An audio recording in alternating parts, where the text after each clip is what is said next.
you know, country and Americana music, and I was a little too young to have an experience like it, but I was sort of obsessed with the messaging of it. It was always about cheating.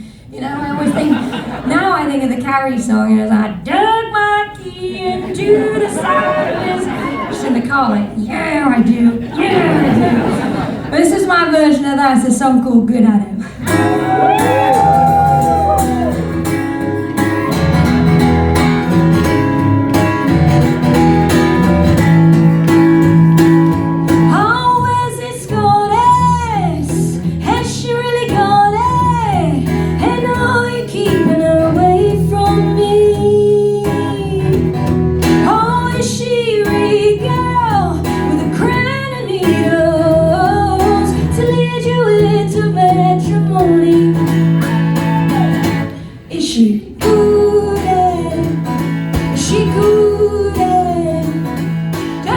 So tired in the middle of the night, you forget I was ever alive. Is she good at it?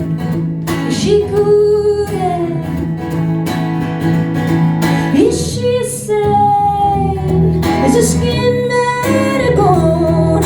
So when she calls you, you don't love me anymore. And all her love's made of steel. So when she says she loves you, you forget how I made you feel. Is she good at it? Is she good at it? Now she only so tired in the middle of the night, you forget I was ever alive. Be good at it. Is she good at it? Oh, where's this goddess with her hair down her spine in a silver dress that stole you from being mine? Is she good at it? Is she good